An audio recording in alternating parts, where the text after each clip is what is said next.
Hello, everybody. Welcome to the Casual Sports Podcast. It's the week of Thanksgiving, November 22nd. Hope you're all having a great one here. We got a lot of things to go this week. How you guys doing, Mike and Matt? Doing pretty good. good. Pretty good.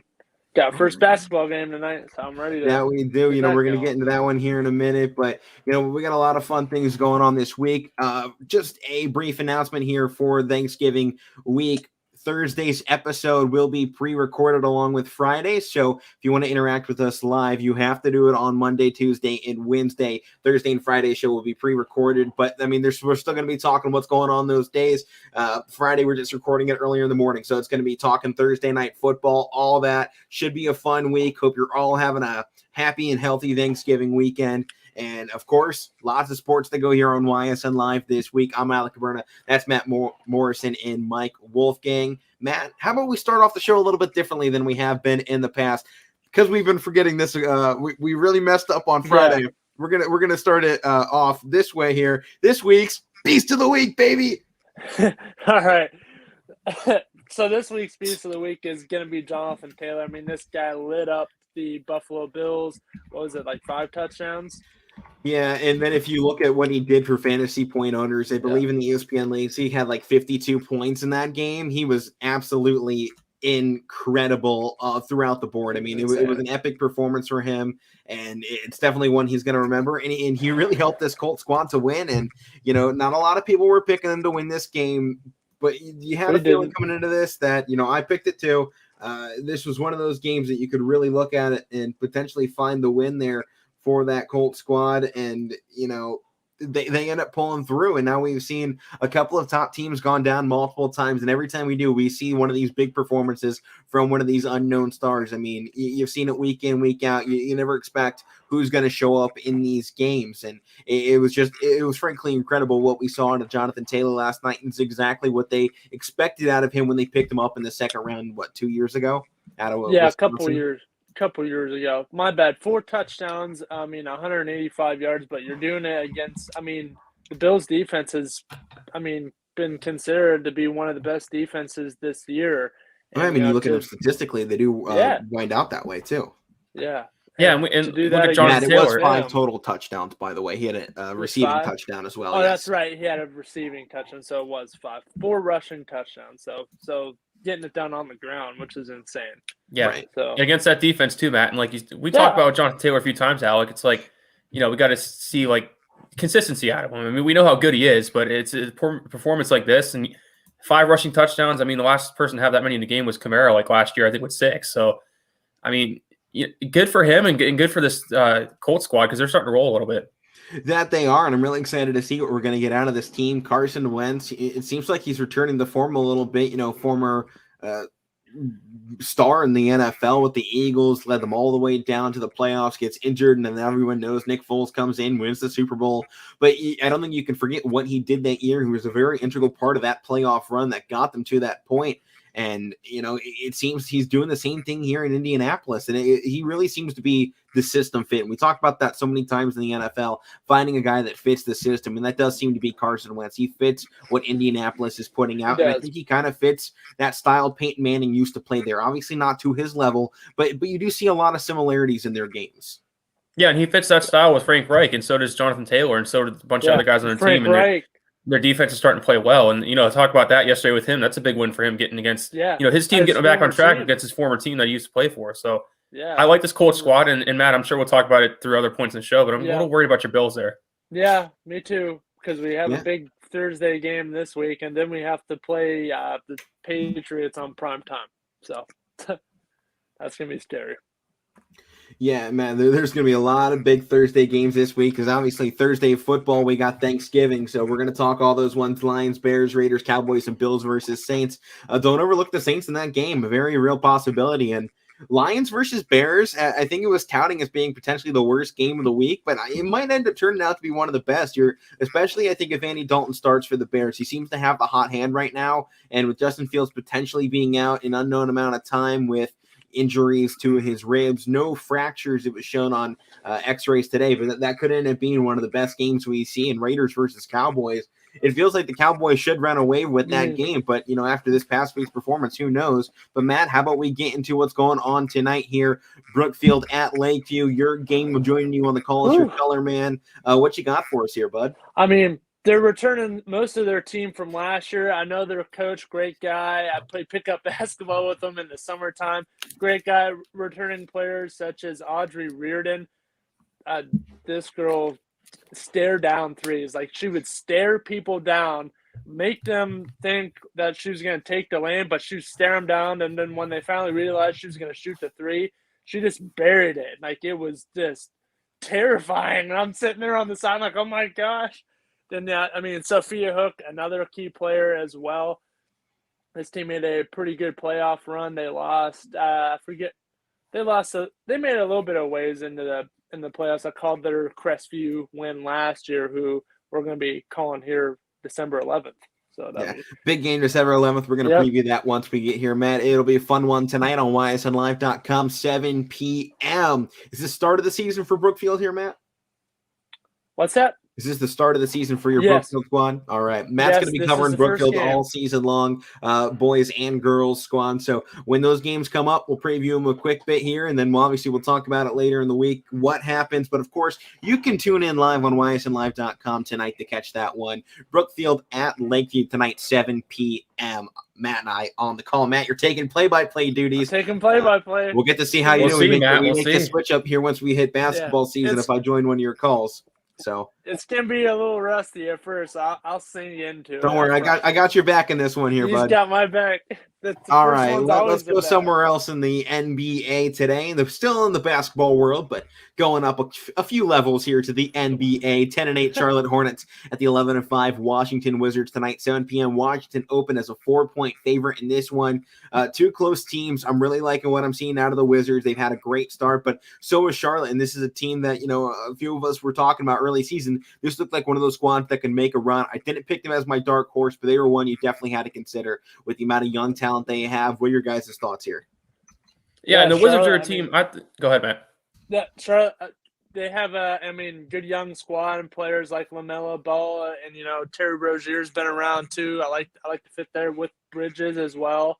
So they've lost a couple of games. 10-8. It's not pretty, but they have a winning record, and they're in the playoffs right now. I know it's early in the season, but Matt, one of those things you also have to consider, you go back November 17th, Hornets just picked up a win over the Wizards in a 97-87 game, and then Wizards lost another one right after that to the Heat. They've fallen since we last talked about them from first to third, but still just half a game behind the Nets and Bulls, who stand tied for first place. So, we got a tough race going on already. Cavs, despite the fact they have been riddled with injuries, we're still sitting at sixth place, and I think as a Cavs fan, we got to love that. But, don't want to get too off track, but, this game here tonight, Hornets versus Wizards, should be NBA's game of the night. I selected this one. I was looking through and I went, these teams feel so close. I think this is definitely one you look at, 3 seed versus 5 seed.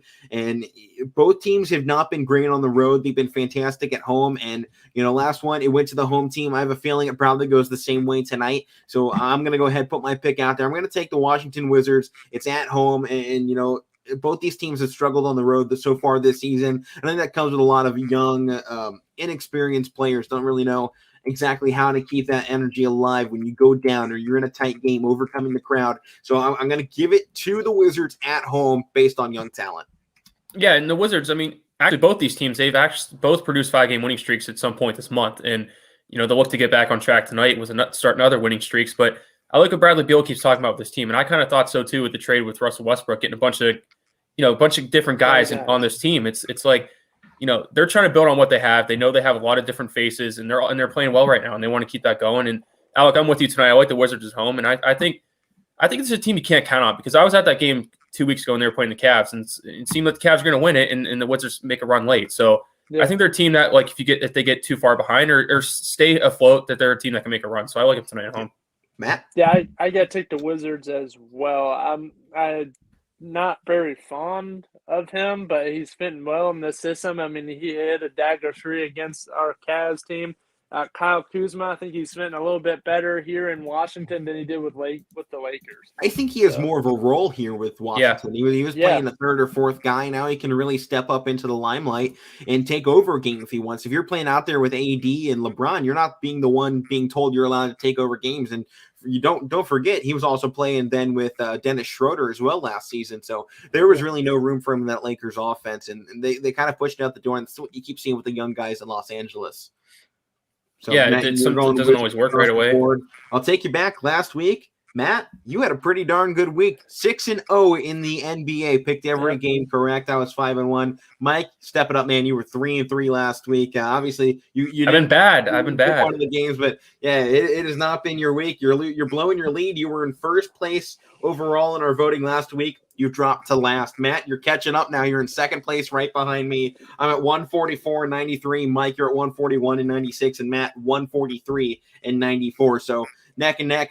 Big week this week could put Matt into the top of the polls for the first time this season. After Matt, you had one of the worst starts ever to the season in picks. I mean, it was that big Saturday helped me out.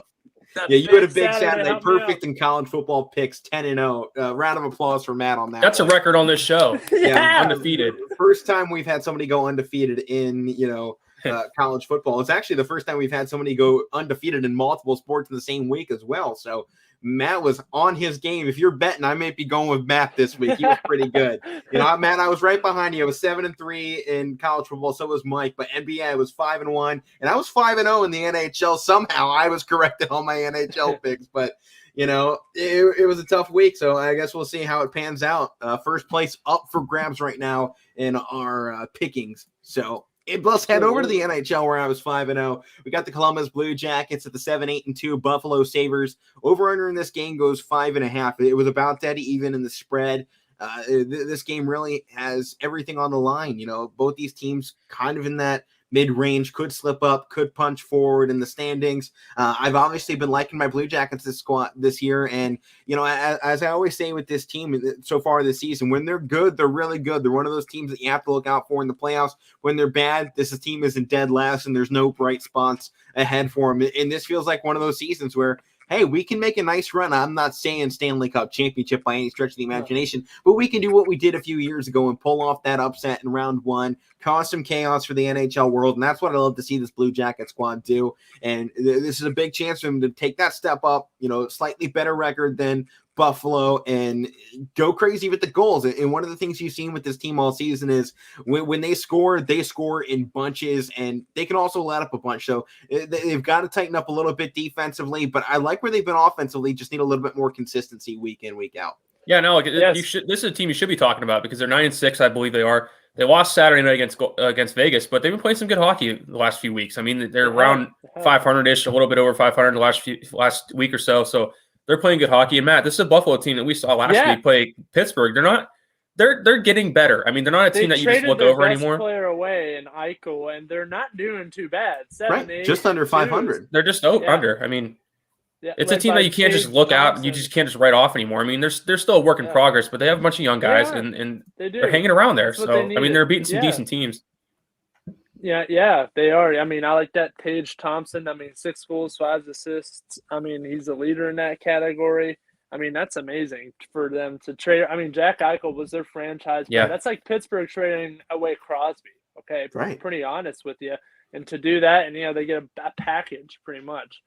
So, well, I mean, you saw the Blue Jackets really trade away a bunch of their big guys after that playoff season, and they've started building back nicely here. I mean, they obviously got some nice picks out of last year's draft being so far down, and you can see the way they're making immediate impacts on this squad, and that's what you really want to see. That goes down to the development from the coaching staff, and you have to have a good coaching staff if you want to compete for a long time here in the NHL, and that really goes for any league too. So I made my pick. I'm taking the Blue Jackets here. I like what I see. I think I'd probably take the over on that 5.5 as well tonight. Yeah, I gotta go Blue Jackets as well. They're performing fairly well this year after having a down season last year, but we'll see more from them. Hopefully, good. I mean, just hype up the Pittsburgh-Columbus matchup even more better if they're both good. So love to see that. Mike, what's your dog pick? Oh, there go the dogs again. Is that Charlie? Who let the dogs out?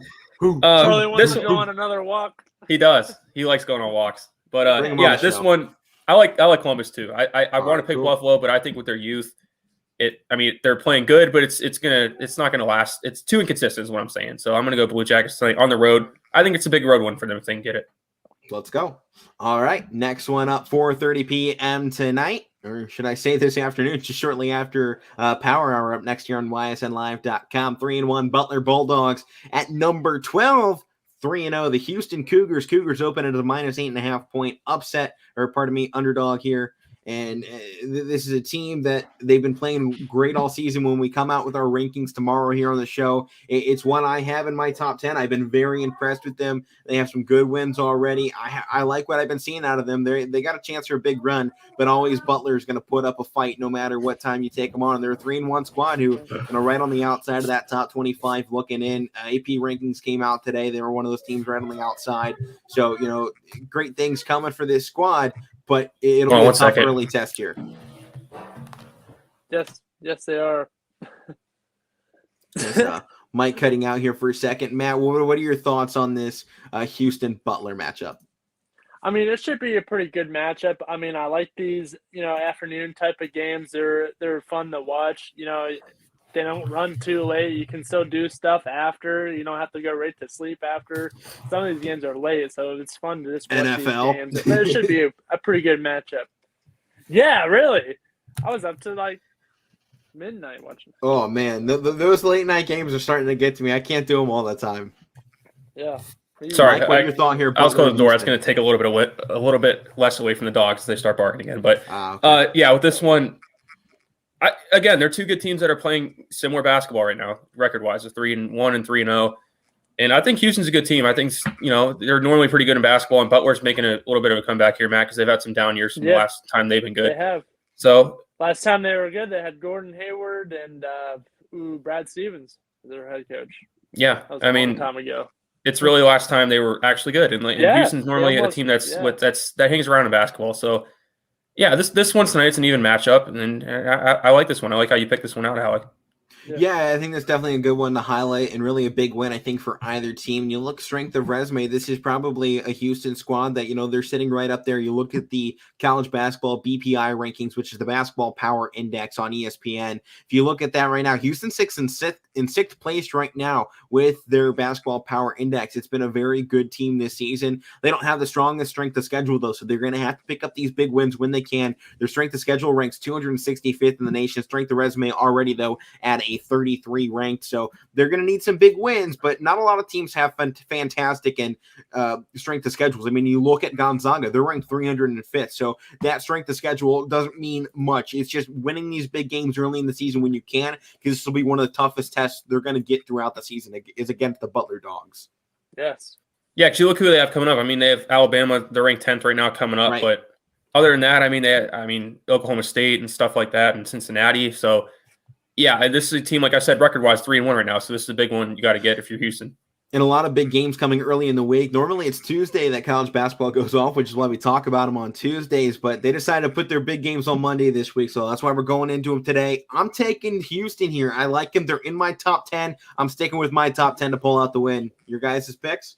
I gotta go go Butler. Houston as well. I got to go Houston. Ooh. I like Butler, but I think Houston is flashy enough to get this win here. They're not the Phi Slamma Jamma of Houston, but they can shoot and they can move the ball around pretty good. So we'll see. Mike, why are you taking Butler here? Pulling the upset? Where pulling the upset. This one from? Pulling the upset, trying to be different from you guys. I don't know. I don't know. I feel like they're going to win tonight. I don't know. I could be wrong. I probably will be wrong, but fair enough here, Mike. So sometimes you just got to throw them out, right? College basketball has been insane already this season. Who says you won't see another upset? I mean, look at Seton Hall right now. They just pulled off an upset against that team to the north, and they have a chance to pull one off tonight against the Buckeyes here in rivalry week for college football. Seton Hall could pull off both the big teams coming into this college football weekend here in the basketball world. So, I mean, you got that matchup. Xavier obviously pulled the upset over Ohio State. Teams like Purdue, that team up north, they lost another one. I won't say their name this week, so don't. You never do. So, well, this week you can't. This week it's rivalry week. No saying it. I know, but you really never do. So when I was a child, if you said it during rivalry week, you had to go stand outside in your underwear when it was snowing. So for half an hour, but you don't I'm not gonna it. say it, but we might have to go to that Everything Buckeyes store and buy that toilet paper that they made. I got some in my trunk actually. You bought some already? I might. I'm going. I gotta get ready. You should always have one on hand, man. Always have it, especially this week here. But dogs, you're picking them over the Cougars. We'll see what happens. But speaking of those Buckeyes tonight, 6 p.m., Ohio State Buckeyes 3-1 face off against 3-0 Seton Hall, who recently upset that team up north team that was number 5. Seton Hall opens this one as a -1 point favorite against the Buckeyes. Alec, I hate to say it here. Seton Hall might just do this. I'm not picking favorites here. I got to pick who I think is going to win it. Seton Hall. Matt, that's not a bad pick. We saw Ohio State really kind of struggle against Xavier. They couldn't pull back the upset. And the big thing with Xavier, they had a big guy down in the paint. Seton Hall has something similar. I don't know if they're going to have the physicality that Xavier brought to Ohio State. And this one, it's in Seton Hall. It's a road game for the Buckeyes. So it'll be a tough environment to play in. You see this Seton Hall team every March Madness, always putting up a fight, making some Sweet 16 runs. This is definitely a squad you have to look out for, and they're about to boast their resume. And if they beat Ohio State and that team up north in back-to-back games, I see Seton Hall next week sitting in that top 25. So it's a big chance right now for the Seton. But I think the one thing is that -1 point that they're giving to Seton Hall. To me, that shows bettors aren't confident in Seton Hall to pull this game. They're saying it's possible, but to me, seeing Seton Hall as a 1-point favorite in this game, it makes me think the Buckeyes are going to take this one even more. A severe lack of confidence in Seton Hall to pull this one, but it also a lack of confidence for the Buckeyes to show up big. Buckeyes have all the talent in the world that you could ask for. They're just waiting to put it together. A couple of young guys joining the squad, trying to find that rhythm, and they have everyone you could ask for on this team to be able to put something together and some great coaching. I'm expecting my Buckeyes to pull off the win, go 4-1, get back in that top 25 for next week. Yeah, I'm with you, Alec. I like to pick upsets, but I don't see it happening in this one. It's hard for me to pick a team that has a big win and then have them do it again. Yeah. Like you said, that 1 point line right there, it's not an impressive. There's no confidence in that 1 point line. Right? It isn't. It's just to me, it's just the 1 point because they're at home. They just beat a big team and they're playing better, I guess. I mean, they're record-wise they're the same, but it's still early to look at records. But yeah, to me, it's just that their confidence coming home. It's trying to get people to take Seton Hall, but I don't see it happening. I don't think Ohio State's. I know they've been shaky to start, but they're not a team that's just gonna, they're gonna figure it out at some point. And I like them to do it tonight. And well, Matt, I've been seeing your facial expressions here. I think we know which way you're going. Why don't you go ahead and pick the Pirates here? I'm gonna pick Seton Hall. I'm gonna do it. I pick big upsets in college football. I think I can do it here in college basketball. That's fine. I just picked one. I'm gonna pick Seton Hall. I mean, Mike, in contrast to what you were saying, like teams who pick up one big win, it's very hard to do it. It's hard. Yeah, it is very hard, but it also gives them more momentum. But that can't get up to their heads too much because they can't go in there saying, "Oh, we just beat Michigan. We can beat Ohio State too. They just lost to Xavier. Different animal. We got this." They have to control it. I mean, they can't get up too far in their heads that hey, we have a good chance. You do, but control that, okay? Yeah, to go off what you're saying, control it because obviously they can't think they can't beat Ohio State because they just beat Michigan. I mean, those teams are on the same level so far in the season, so they can do it. But I just don't think tonight they will. Yeah, I mean, they have a very tough strength of schedule throughout the season. I mean, it's ranked 72nd. Their strength of resume so far sits number 2 in the country, just behind Purdue, who has 2 top 5 or 2 top 10 wins already in the season. And, strength of schedule upcoming 72. They sit 16th in the BPI rankings.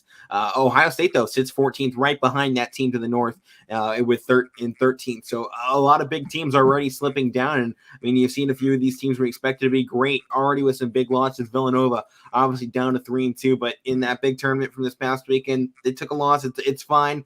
I don't want to overreact too much, but they're really going to struggle to stay in people's top 10s and top 25s, be taken as a legitimate contender until they can start knocking off some big teams here. So next game on the slate, Illinois, Cincinnati tonight. I like this one here for the Bearcats. Football team's doing good, but this has always been a basketball school. They're 4-0, 6:30 tonight. Illinois, they're 2-1, number 14 in the country. But 10.5-point favorites as well. And, in the BPI rankings, they're third overall, but with the strength of resume right now of 81, I'm not riding too high on that. I'm not putting any faith into those BPI rankings right now since we're still so early and I'm waiting for those things to really come out. I don't have much confidence right now in this Illinois squad, and we've obviously loved here on the podcast over this last year and a half what this squad has been bringing to the table. But you see right now, their toughest test was Marquette, and that's a good Marquette squad, a squad that I won't mind ranking here in a few weeks if they continue to come on the ups here. But I just don't see this Illinois squad being the fantastic group that we saw last year with Cogburn and, really leading the squad. And they had a lot of guys come up big last season to make the run that they did. I don't think they could do it 2 years in a row. So I'm going to go ahead and make my pick. I'm taking the Bearcats to pull the upset here. I'm going to ring the bell. Taking the Bearcats. Mike? Matt? I'm actually going Illinois here. I know that it's hard with 10.5 points. I think the spread is, like you said, or 9.5 or something like that. 10.5, but they're getting Kofi Coburn back tonight, Illinois, and I don't know if Cincinnati has anybody that can, because he's a physical guy down low. And I don't know if they have anybody that can play down low with him. Not to say they can't, but and then the perimeter shooting. If Illinois has that tonight, which I think they will, then they're going to win. And I like them at home. Yeah, I gotta go Illinois too. Return. Whoa! Right. We'll have to see here. Oh, I see what you're doing there. Got to cross it out this week, all right? I just had to put it up there. Just give the reminder of who we are halfway through the show. Whatever. Got to cross that out. All right, Monday Night Football here tonight. Tampa Bay Buccaneers play host to the 3-6 New York Giants. Saquon Barkley is questionable to play tonight. Sterling Shepard, though, out for the Giants, and just Antonio Brown out for Tampa Bay. What are your guys' thoughts as we head into Monday Night Football? It feels like it should be a pretty easy pick across the board, ain't that right? But we've seen a lot of upsets recently. It should be an easy pick, though, but with Tampa the last few weeks, they were easy picks, but it didn't come through. I mean, they need this win a lot. At home against the Giants, they should win this game. They lose last week against a Washington team that they should have beat. So, yeah, I'm with you, Alec. I'm pretty sure we're all picking Tampa, but they can't let it be a close one because they've let it be close the last 2 weeks and they haven't been able to come through. So they got to come out and set the tone early. They just got blocked that Washington game out, okay, and focus, okay. Yeah, I mean, definitely. They really got to get ahead of what happened this last week. I mean, that was a bad loss, but Washington just pulled off another one against the Carolina Panthers. They obviously have found a rhythm, and they're rolling right along. So you might have to put stock in that win with Heineke and Washington if they continue to step up with Chase Young out. And, perhaps the Chase Young injury is what's lighting the fire for them in the rest of the season to, fight the season for him. Sometimes you'll see that. They lose their superstar guy, you count him out, and they go, no, we have to play good for this guy. He's out. He was our anchor defensively. Now we got to play for him, and maybe that's what you're seeing here with this squad since Chase Young's been out. 2 wins for them, so I like what I'm seeing right now. Heineken Player of the Week.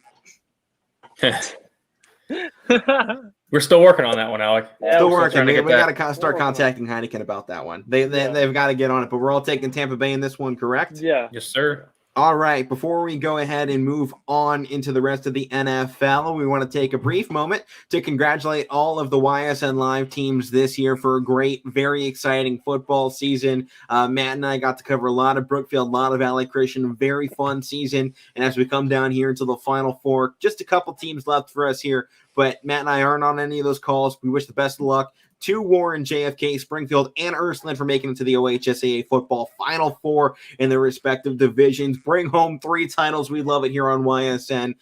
Continue to bolster those teams. JFK in another championship, making it last year. Springfield in another one now. 3rd straight year for them. Hoping they can close it out this time. Bo Brungard, who the YSU commit, should be putting on a heck of a performance there. And obviously Ursuline upsetting West Branch in one of the biggest shocks of the postseason, I think. I mean, Ursuline, they blew him out too. It wasn't even close. That offense, I think, went off for 60-plus points, and O'Brien on the call for that one. Should be a phenomenal. And keep in mind, all YSN games this weekend are free for the football, as they're audio only. Spectrum has exclusive streaming rights to the Final Four and state championship. So we're going audio only, and it's free for you listeners. So make sure to tune in this weekend to Warren, JFK, Springfield, and Ursuline.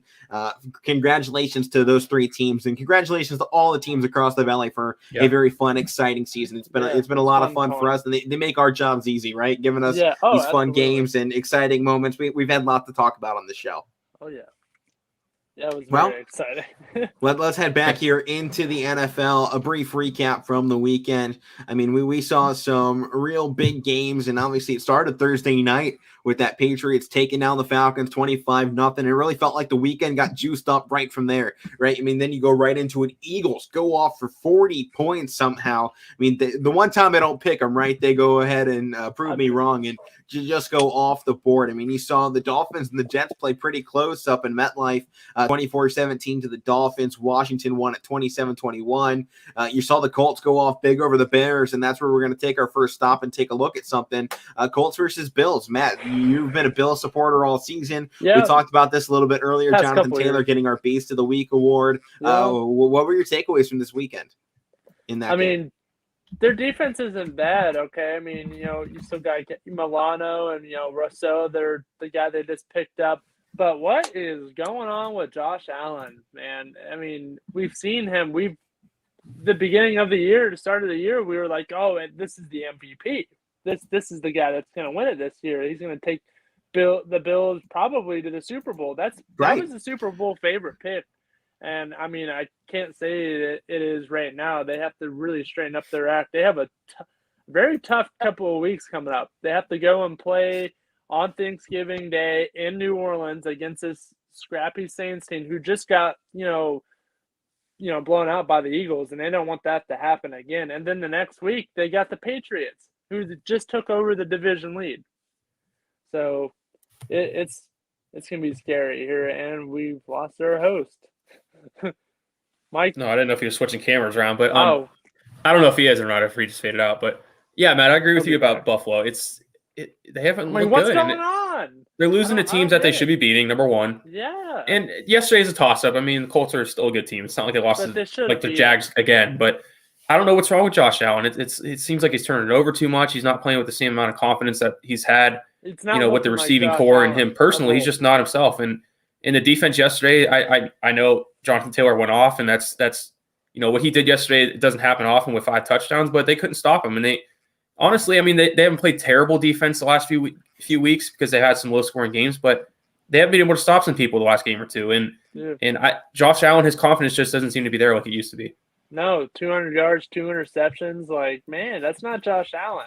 No, Matt, it's not Josh Allen. We've really seen him start struggling. This entire team start struggling in recent weeks. I mean, 3-2 at home and 3-2 on the road. And while the defense remains good, they're no longer even the best in the AFC East. And what this game also did, Patriots now in first place of the AFC East once again. They're still there, man. Congrats on that They're one. There. But I mean, you see this squad, they're 176 points allowed so far, best in the AFC. But, Patriots have just allowed 177 on the other side. This is the conference right now that has the 2 best defenses throughout the NFL. Broncos right there at third, and then, everybody else is way over 200 points, and these are the 3 best defenses, but the Broncos haven't had the offense on the other side. But right now, Patriots and Bills, they're going to put on one hell of a fight coming up in these next 3 weeks. I mean, they're going to match up here very shortly, and we should see who's going to take control of the AFC East, if it's still Josh Allen's time or if Billy B won't let go of the reins. It should be an exciting finish down the stretch here for both teams. We're about that halfway point. But I think as much as you have to look at what's going on with Buffalo, why not go ahead and look on what's going on with the Colts? They're now in second place of the AFC South, a 3-game win streak right now, and they've really been landing it up, and they're just 2 games back from the Titans. So they're in a great spot early on in the season. Keep in mind, when those 2 teams played earlier this season, they've already met up twice. So tiebreakers are to the Titans. Both games they took home. It was 25-16 on September 26th and 35-31 in overtime on October 31st. So Colts, these last 6 games, they're going to have to win. They don't have an easy way to do it. They have the Buccaneers, they have the Texans, the Patriots, the Cardinals, the Raiders, and the Jaguars to finish it out. A couple easy games, but a lot of hard ones in there. If they want to pull this gap closer and give themselves a chance potentially at a wild card spot or even first place in the AFC division in the South. They're going to have to start it now. And this was one of those games we said if they wanted that chance, they'd have to win this weekend against the Bills. They did it. So now it's one of those ones you look at and you go, all right, it's time to start looking at this team. What can they do for the final 6 weeks of their season? And, you said, 3-game winning streak. This could very well be a 6-game winning streak. They lost a game in overtime to the Titans a little bit ago. And, like you said, they're coming – they're performing better. Wentz is fitting into the system a little bit more. He's not – it's like what we talked about with Derek Carr earlier in the year. Derek Carr is a guy that fits the Raider system, and he's elite for that system. That's the same thing with Carson Wentz, okay? And they have a good running back too. So, we'll just have to see. Big game, coming up. They have to play Tampa Bay next week. So that'll definitely be one we have to take a look at and stop along the way and see what's happening there. With the Colts too. Remember when they started out 0-3? They lost to Seahawks, Rams, and Titans. We talked about this stretch coming up after that was a good stretch for them to get on a roll, and that's what they've done. And that loss, you talked about, Matt, that overtime loss against the Titans, they could have won that one. And if Carson Wentz didn't try to force something late in overtime, and they competed in that game, and they're starting to, they beat the Bills, like we talked about. The Bills are still a good team, but they're just struggling. And I know they beat the Jets and the Jaguars. Those are teams that can upset big teams, and they were able to find ways to win them. And like I said, if they had other things go their way in that Titans game, this could be a team that could have been on a 6-game winning streak. Upset big teams like the Bills. So. Well, you also think Colts now 2 overtime games already with 2 top contenders. They lost by 6 to the Ravens October 11th and October 31st. Obviously, the overtime against the Titans that we were just talking about, just a 3-point game. So they've been very close down in a lot of games so far this season. And I think you just keep going along so far, and you just have to look at this Colts squad and go, hey, this is a very serious team that you can't overlook in these final few weeks. With their squad getting fully healthy, you see Jonathan Taylor continuing to improve every single week, and he could come out and, if he continues to have monster games, he could steal this rushing title away from Nick Chubb too, if he continues to have games like this. Yeah. And it's hard to have games like this, but it's not impossible for him because he's getting on a roll now. Right. Well, how about we move on to our next game down? We'll just stop at one more place here. The Browns and the Lions last night as well. They went very close, and you've seen this Lions team now in back-to-back weeks pull close against 2 AFC North contenders, and they've obviously have a big game this coming Thursday that we're going to look at this Thursday. But, now a 16-16 game against the Steelers, a 13-10 game against the Browns, and their defense played pretty darn good. If they had a starting quarterback like Jared Goff, they may have won this football game. I was not impressed with what the Browns did. They did just enough, but it all came in that second quarter. Nick Chubb had 130 yards, but one of the big things that I was taken away from was Kevin Stefanski's play calling in close games once again really came to the forefront of his inability to call these games once they get close. You saw Dearness Johnson the first drive. He got like 5 carries and got 26 yards, averaged 5.2 yards per carry. He didn't really get any touches after that. Yeah, they gave it to Chubb. He was averaging 5.9, but they just went away from the ground game once again. And I think that's the biggest Achilles here right now with the Browns is going away from what makes them successful, trying to lean on Baker Mayfield, who threw 2 interceptions in this game. Baker Mayfield is not a big number quarterback. He is a game manager. What he does is reads defenses pre-snap and gives the ball to the running back to create him lanes. That is where the Browns are successful. That is when they are the best offensively. And keep in mind, this guy is playing with about 6 or 7 different injuries to about every single part of his body. He has 2 different injuries in his shoulder alone. He has a knee injury, a foot injury, and an ankle injury. And I believe he's playing with bruised ribs as well. This guy has been put through the ringer. It's an animal. He can't be throwing the ball 30 times with this many injuries. And I said it after last week when they took that bad loss to the Patriots. I wouldn't be surprised if he sits out for the rest of the season. Let him get healthy. And obviously that's not who he is. He's a fighter. He wants to be in there.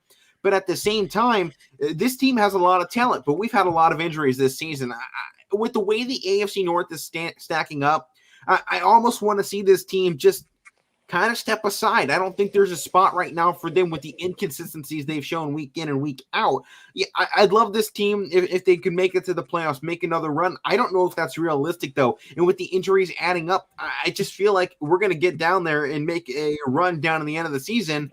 and then we're going to get to the playoffs and have absolutely no one to go to because everything relies on Chubb. And I just don't see this team having a big, second half, especially starting off with a game against the Lions in which, they get kind of crapped on by a really crappy team. And, you saw them get dominated the week before after they dominated the Bengals the week prior. There just isn't any consistency, and now they're going to have the Ravens a bye week and then the Ravens again. This is a very telling part of the season. I'd love if they split the series here with the Ravens, but I don't even know if that's realistic with the way we've seen this Ravens team go. And as much as I'm a Browns fan and I want this win, I worry about what this does to the team if they can't pull off this. How is this going to affect chemistry between these players? I mean, we already saw Odell jump ship. How many more guys can they afford to jump ship on this season, especially when we've already heard, if you guys were watching this game, commentators couldn't get enough of it with Gus Johnson. He kept saying just this week, players and coaches got into a bit of a scuffle at practice. A lot of things going on. A lot of words were said. Players very unhappy with the coaching right now. And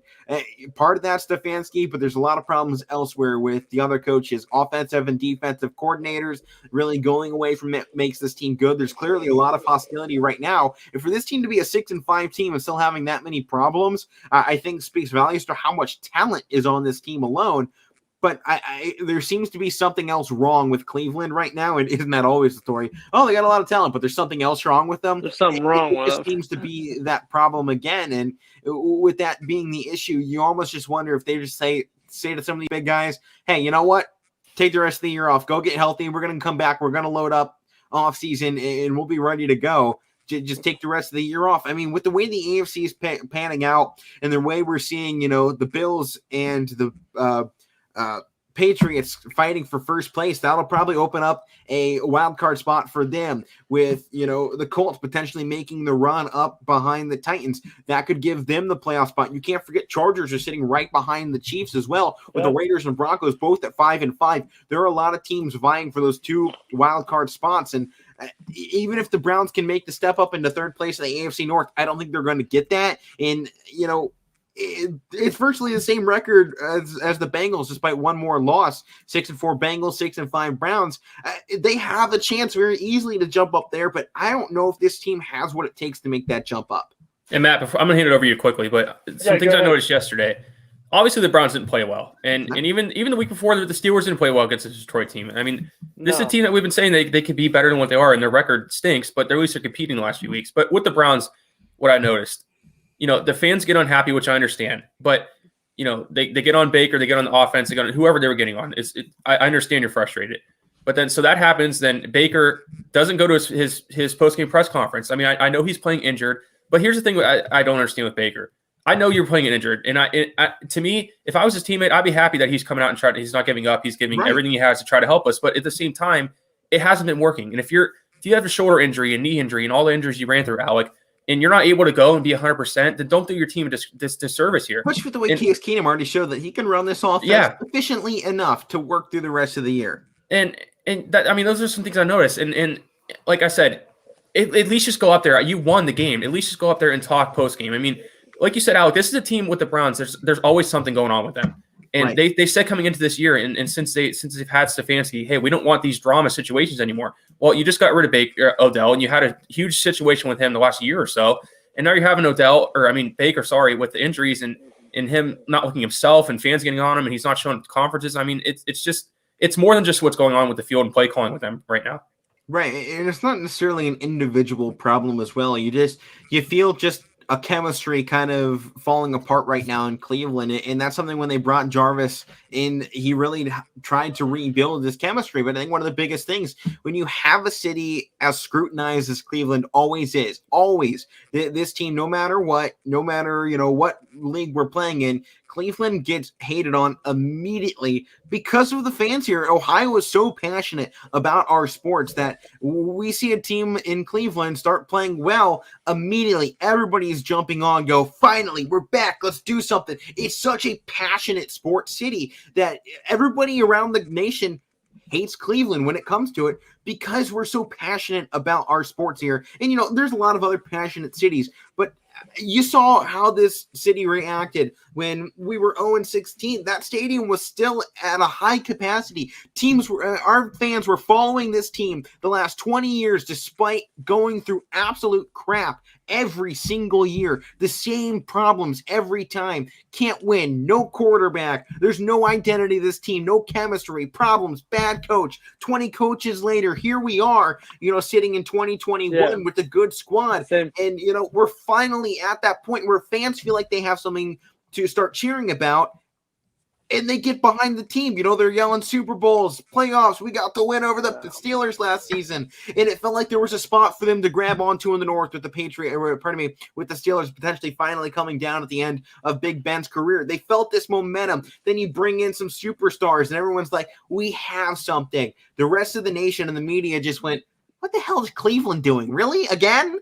This? And Alek, you saw in the NBA too, and LeBron. I mean, if LeBron was playing in New York his entire career and did what he did for the Knicks, do you think he would get the same level of scrutinization he does with the Cavaliers? Not a chance. I mean, if you see, MLB, if the Indians are in any other city and they do what they do you think they get as hated as they do now? Not a chance.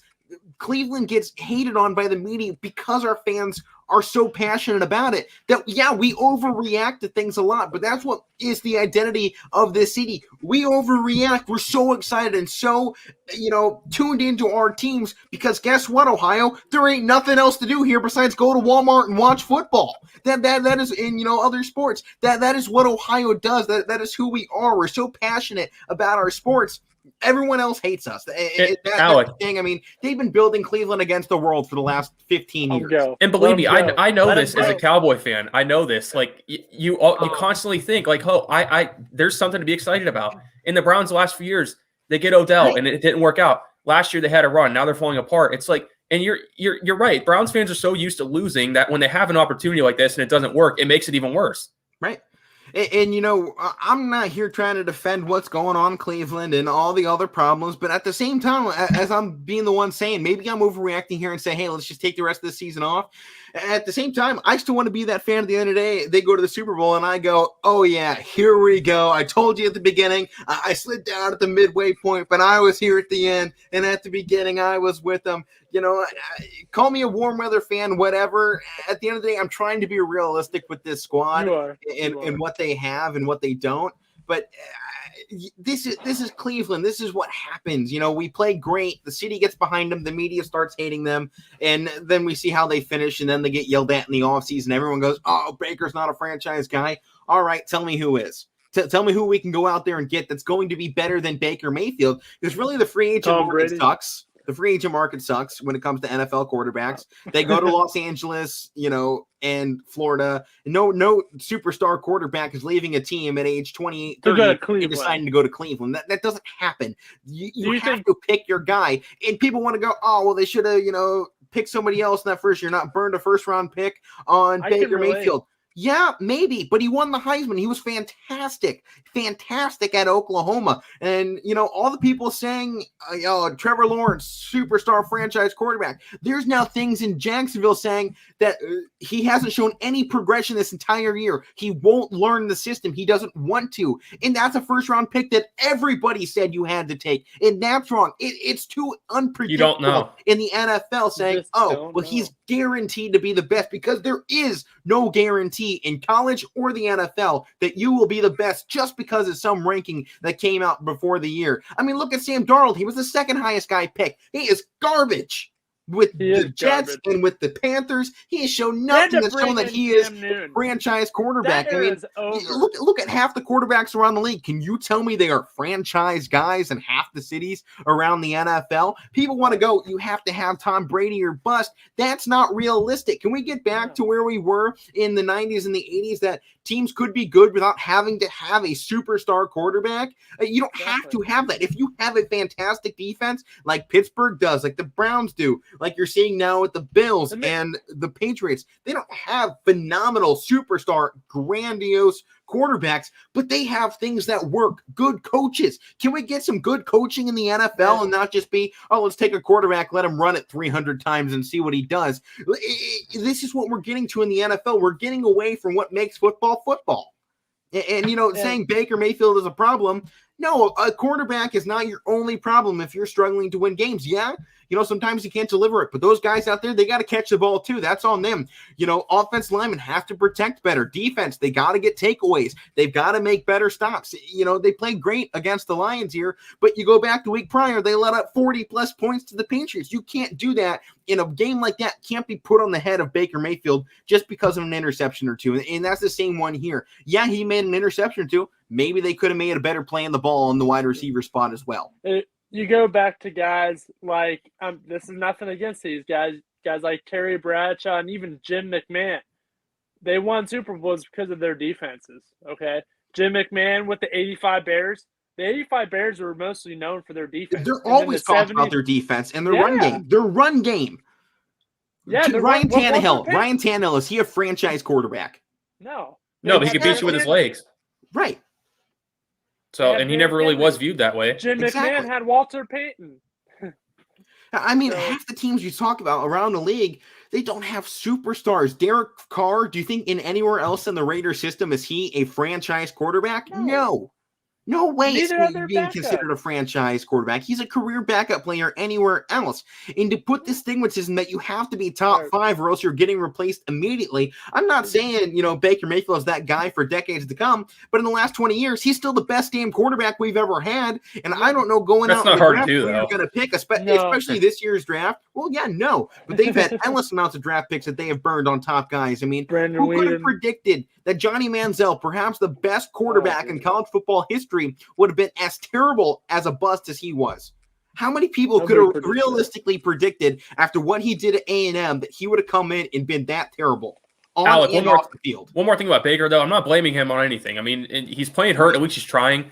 But again, then people want to point to the coaching staff. Well, how many different head coaches you can have with Baker? Right. How many different schemes and how many different game plans you can have with Baker? It's just not going to work. Throwing everything out when we're, just struggling. Why don't we just ride the course? Let's be a 500 team. Let's be that. Can we not be bottom feeders scraping the barrel for the next decade? Why don't we just sit at 800, be something better than we have been the last 20 years? And because as a Browns fan, I am fine going 500 in this division right now where it stands. Yes, I would love to be in first place, winning Super Bowls. What fan wouldn't be? But realistically, I just want a winning season.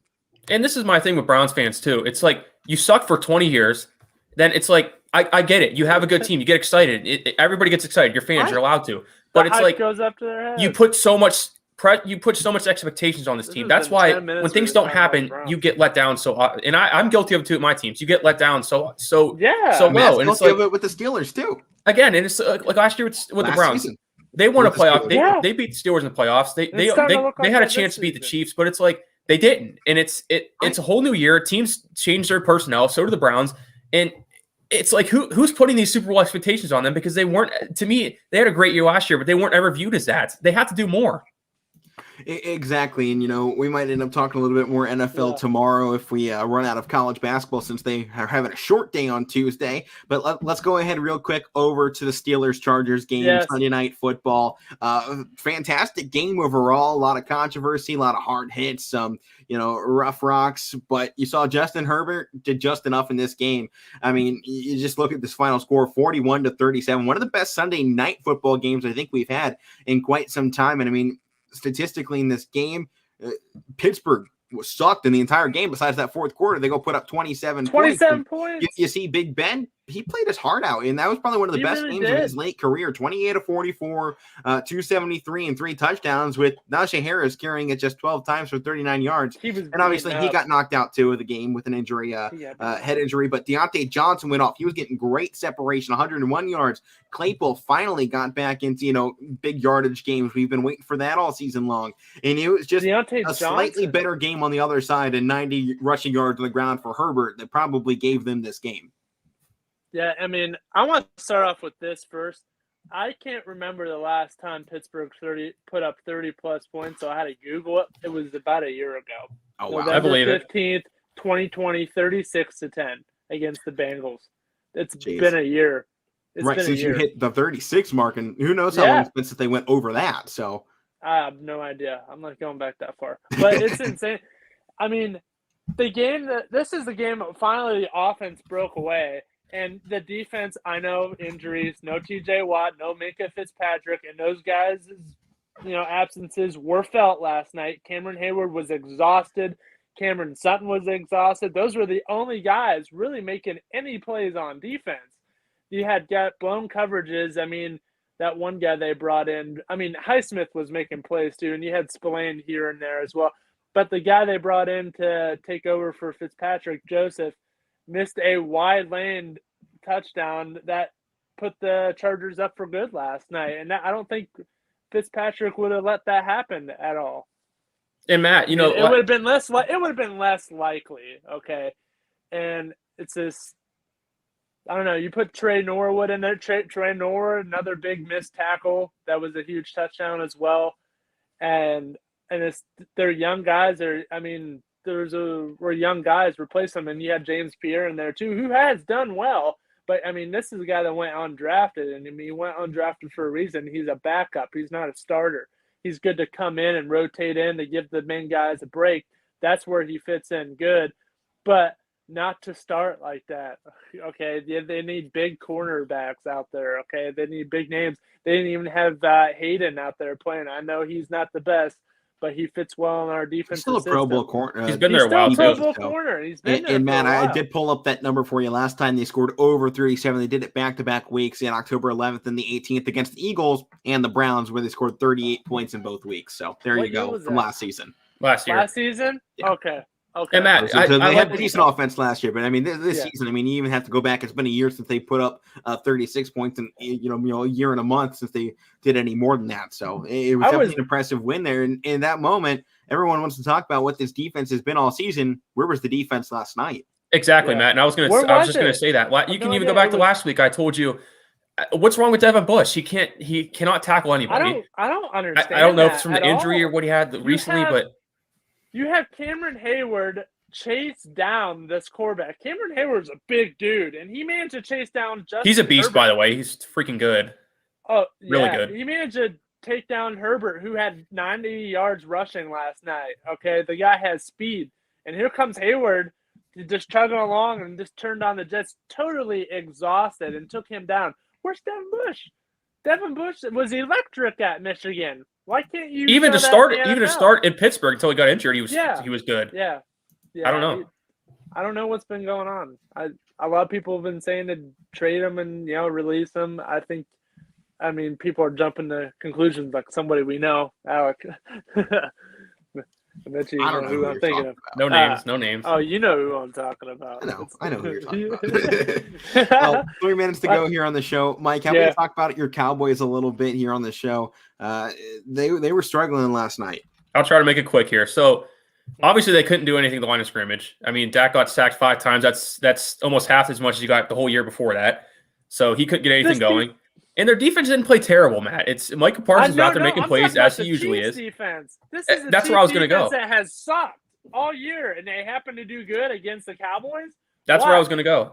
Again, I'm not making excuses, but it's like obviously it hurt not having CeeDee Lamb and Cooper out there. We knew they were going to struggle with that part, but again, I think they just you might take Kansas City's defense lightly here because they haven't been playing good all year. The last 2 weeks they've taken a step forward, but they dominated last night. And that's pretty much what got the Chiefs to win. Their offense, like I said, they didn't have huge chunk plays. They had some, but not like what they usually get because Dallas defense did play good last night. They just couldn't get anything on offensively. They, like I said, with the sacks that Dak they had against Dak, they had 5 of them, I think, at least 4.5 or 5. And the running game, they got the ball in Pollard's hand, but it wasn't enough. And when they get down in the red zone, they couldn't do anything last night. More. I think they needed to run Pollard more. Good things happened when it got in his hands. Right? When the Cowboys struggled, they stopped running the ball as much, and I think you saw that again. And Pollard 7.1 yards per carry. Even Zeke was at 3.6, but they got away from what made them them. And I think you see that a lot of teams around the league, they start feeling pressure, right, to put up a lot of points because they go down. And realistically, if they start running the football, they have a very great chance of keeping that one in a better situation rather than letting Dak keep throwing the rock, throw 2 picks, and digging a hole they couldn't get out of. And it was just one of those games you were like, just run the ball. It's what got you to this point in the season. Just run the ball. Yeah, we talk about it too with the Browns, Alek, but blindside, yeah. Sandra Bullock goes, just run the ball. That's all you got to do. Run it, and he hangs up on her. Right.